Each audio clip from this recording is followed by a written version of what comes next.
For many, discussing stool is considered a taboo or, at the very least, an indecent topic. Shying away from talking about it, people often ignore dangerous changes that indicate serious health issues. Today, we want to shed light on how you can determine that there might be issues with your intestines just by looking at your stool, and why it's essential to consult a doctor. What is considered normal when it comes to stool? What should you pay attention to? When is it time to see a doctor? What is a normal stool? Everyone has their own perception of what's normal, but experts have long established the parameters for what constitutes a healthy stool and doesn't indicate health problems. Normal bowel movements range from 3 times a day to 3 times a week. During this, a person does not suffer from constipation or diarrhea. The consistency of their stool is soft, shaped like a sausage, and brown in color.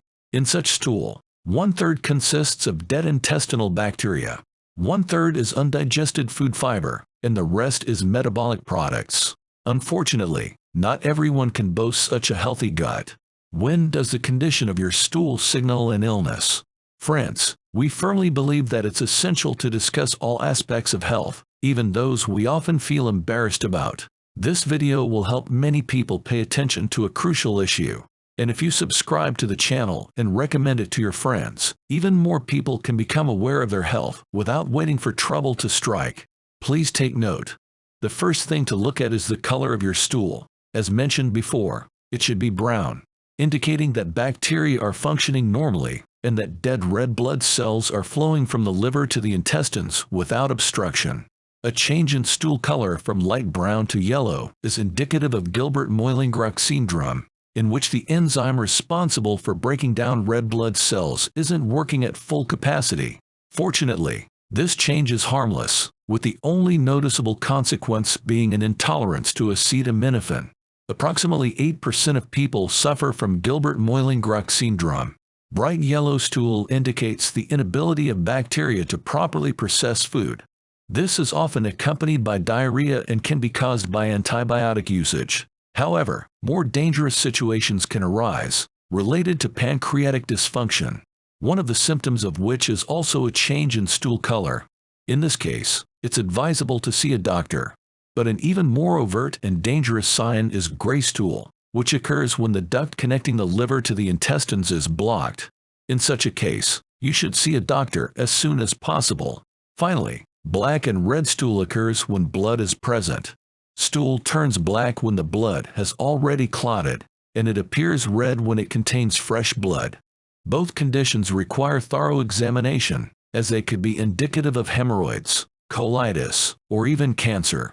However, there are also entirely benign reasons for red or black stool, such as the consumption of beets, activated charcoal, or iron supplements, all of which can color the stool accordingly. What does the consistency tell us about? The density and shape of stool are another important indicator of intestinal health. In medicine, there is even a whole scale for assessing stool consistency.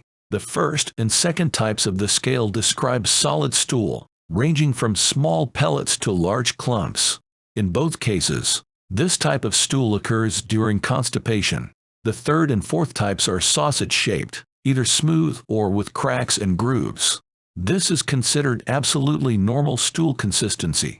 However, stool of the 5th to 7th type ranges from loose blobs to watery discharges with no solid particles, and this type of stool occurs during diarrhea. Of course, in the case of obvious constipation or diarrhea, it's important to identify their cause, especially if the issue persists for an extended period.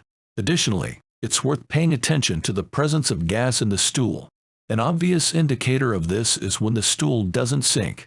Also, note any changes in its odor. This too reflects the processes happening in the intestines and, when combined with other symptoms, can indicate serious health conditions. In some cases, normalizing stool can be achieved by changing one's diet. Eliminating sweeteners, fast food, chemical additives, as well as fatty and fried foods can resolve many issues with gas and reduce the burden on the liver and pancreas. However, if dietary changes don't resolve the problem, and the stool still doesn't meet the norms, it's advisable to undergo a gastrointestinal examination. A doctor will prescribe the necessary tests and functional diagnostic procedures, which will objectively show the condition of the intestines and the microbiome responsible for digesting food. How do you monitor your intestinal health? What symptoms do you pay special attention to? Share your thoughts in the comments. Until next time.